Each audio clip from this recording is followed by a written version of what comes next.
Hello, good people. Good morning from Dhaka, Bangladesh. I'm gonna have my vampire voice today. Yesterday, another hectic day. Passed out, not enough sleep, but yeah, I woke up. I had to have coffee, so I thought, yeah, let me do the videos in the morning. I slept off, so these videos were actually supposed to be up by last night. But okay, as long as I can be okay, I can deliver. So I have two fragrances I'm going to show you today. Maybe later part of the day I will review some more. I will give you my take on one latest release from House of Jean Paul Gaultier, and other one I want to do an underrated fragrance that did not get the love it deserved. Okay, so which one to start with? Hmm. I think we start with Dolce& and Gabbana. Okay. Of course, you can see at the title, but at this point, I didn't know which one I was gonna do. Anyway, so let's talk about the one gray. This fragrance is a flanker to Dolce& and Gabbana, the one. I basically collected most of the line. I collected and reviewed, owned, but I have got rid of one. But apart from that, I have rest of them. This is the original one, Dolce& and Gabbana, the one, the legend in fragrance community. This fragrance, let me take my time. This fragrance sold a lot of bottle. This is one of the money makers. Dolce & Gabbana have the other fragrances like Dolce & Gabbana Puro.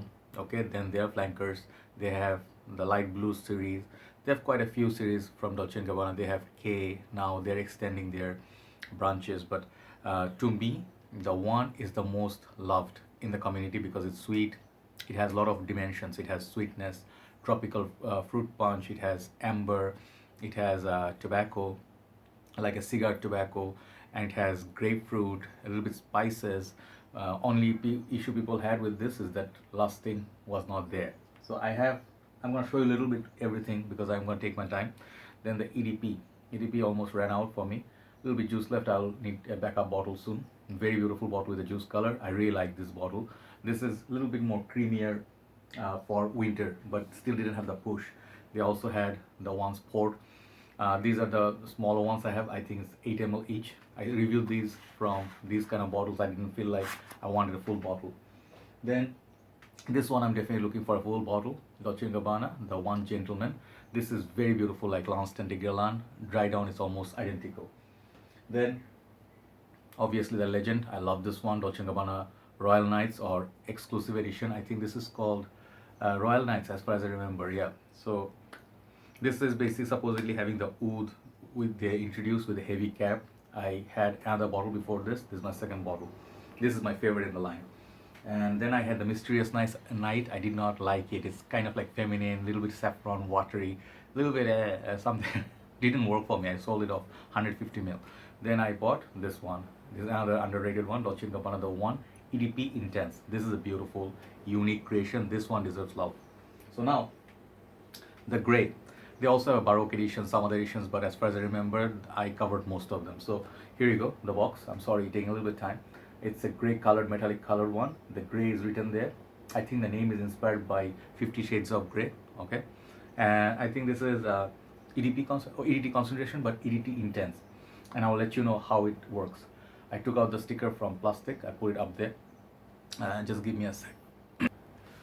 Yeah, sorry about that. I actually wanted to clear out my throat a little bit at early morning. It disturbs. It's like quarter to 7 a.m. So yeah, I was telling you the stickers there. I really love these stickers. At the back, beautiful touch. There's a cut there. So basically, it will say Dolce & Gabbana, and it's very easy to open like that. So very nice touch. You don't have to dip your nails and stuff. I like everything about this box. It's nice. It's cool.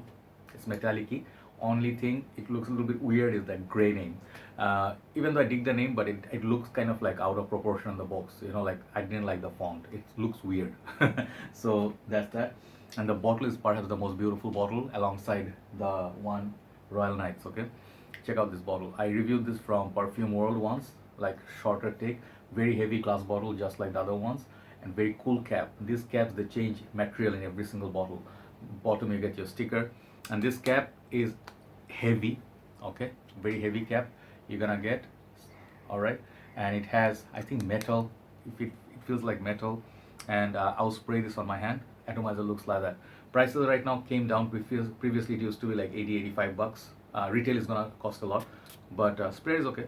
But if you find it discounters, you can buy at Fragrance BD. That's where I bought this from. You can find it under $60-65 for a big bottle. They have a smaller bottle, 50. then I think it goes up to 200 ml or 150 ml, I'm not sure. So this fragrance did not get the love it deserved. Simple. And many people who are following me, they told me, brother, should I buy it? If you say it's good, we'll buy it. So thank you so much for that vote of confidence. I really do my work because of that, more than anything. That's the love that keeps me going.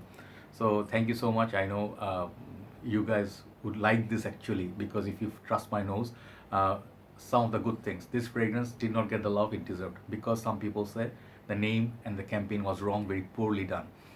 They did not promote this properly, they did not market it right, and the name is grey, but it's more like a spicy, sweet, metallic-y. So it could have been called like Dolce&Gabbana the One Cool or something like that. So this one definitely has some DNA of the original, the one. I'll let you know slowly. This fragrance I've been testing for at least last 6 months. Okay.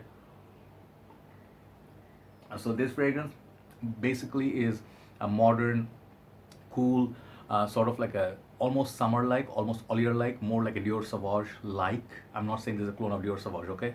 Hear me out first. This is almost like those Dior Sauvage-like cooling, like it has kind of properties like that, okay, metallic tone. But the most beautiful thing, it opens up with a cardamom. And someone asked me yesterday, brother, does it have heavy cardamom? It makes me sick. I'm like, no. The cardamom in this is kind of like lanvin. Okay, this is where it gets interesting. Yes, it has vibes of lanvin. It reminds you of lanvin cardamom. It reminds you of the original, the one. A little bit of Dior Sauvage. It has a mix of many, many fragrances, but it has kind of like a character of its own. So it's a little bit spicy. It has some spices. I don't know if it's the ginger they borrowed, okay, from the original, but it has some spicy, cooling, almost like a metallic cooling vibe. Moment you put it on, it will remind you of the original with the grapefruit perhaps, but it's not mentioned, I guess. But it definitely has that vibe, but it's a little bit of a cool cousin of the one. Okay, definitely got similarity. All right. And this fragrance can be worn in summertime, has great performance. This is where the EDT Intense, it's not EDP, but EDT Intense means it's stronger EDT version. So it does project really nicely for 2 hours. After that, it does last on me 7 hours at least. At least it lasts on my skin. So that is great news. This is why I say this is the most underrated in this line and my most favorite since the exclusive Royal Nights. This is hard to beat for me, at least. Okay, I mean, I love the original, I love different things at different times, but after that, this is my most favorite at this moment. Amazing fragrance, suit and tie, gray suit. If you know Hugo Boss bottle, if you're wearing Hugo Boss bottle for certain occasion, this is the same occasion. Let's say this one, okay, it has the same class to me, to my nose anyway, uh, with Hugo Boss bottle, with the suit and all that. So this screams fall, to be honest. Upcoming winter in Bangladesh, this is gonna be actually beautiful. It's gonna last that 7-8 hours mark, and it will actually perform much better than the original or the ADP. Okay, so if you're looking to wear this in summer, you can also do so. I think total number of sprays, 4 to 5 sprays, it will do fantastic. The 7-hour mark, you'll get 4 to 5 sprays. Are you gonna get compliments? This is very masculine. This is one thing. It smells so darn sexy. Okay, so I think the spice is coming from the cardamom, yeah. And the cooling notes, I think there is a little bit of that ginger at the background. It's sweet. It's not oceanic or aquatic so much, but it reminds me also of a little bit of, I said it yesterday in my group, it has these properties of Lou Magier d'Essai by Simiake. You see the juice color and that combination, still the same gray metallic color. This one is a bit different beast. This is more aquatic, this is not aquatic. So if you like the idea of those fragrances that I mentioned, this is a fragrance you must try. This is definitely a try. Do not blind buy, and do not expect like still to be like a Dior Homme Parfum or Ultra Male. It's not that category yet, but it's better than the one EDT and EDP. Okay, so definitely the performance is good, prices have gone down, beautiful bottle, smell is very, very sophisticated. And if you do know 50 Shades of Grey, kind of kinky, but this one is like him, but without being kinky in the lift. You know what I mean? That scene I love, by the way. I am a little bit pervy, yes, no problem.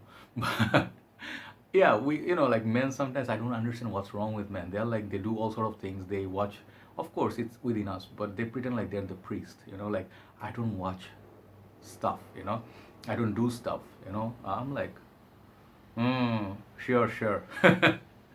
This is a man. This is a good man, but you know, we do watch stuff, so we are men. But this is definitely Mr. 50 Shades in a Grey, but their marketing was so bad. I mean, I did not see it anywhere mentioned, no pages, nobody talked about it. The moment it came out, maybe Max 40 and few guys did, but after that, nobody hyped it. So it's not about hyping, it's about a good fragrance being missed, okay? So this fragrance, give it love. Go to the mall next time, take a look at it with a little bit more time, you know? That's what I did last 6 months. Definitely a great purchase. It's not quite a masterpiece, it has some familiar vibes, but if I can say so, that Karema makes it very interesting. If you do like Lanvin de L'Homme, this is more cooler version of Lanvin de L'Homme. I want to show you. Lanvin de L'Homme definitely sweeter. It has some other notes, but this is a daytime version of Lanvin de L'Homme. So hybrid of, to my nose, in the end, I'm taking a long time, but to my nose, this fragrance is a hybrid of the one, uh, like original one, a little bit, a Lanvin de L'Homme, a little bit of like L'Eau Magier, this a little bit of Sauvage. If you mix all of them, this is what you get. Okay, so very beautiful fragrance and very very nice fall fragrance for me. You know, ideal time to wear it. A little bit cool breeze like what L'Homme Ultime does again by YSL. This one does very well. Great little fragrance. Check out Fragrantica for the notes and all that. Overall, this fragrance, I'm giving it 9 out of 10 for what it is. Thanks for watching. Time to move on to the second review, which is going to be a sample review. Ta-da.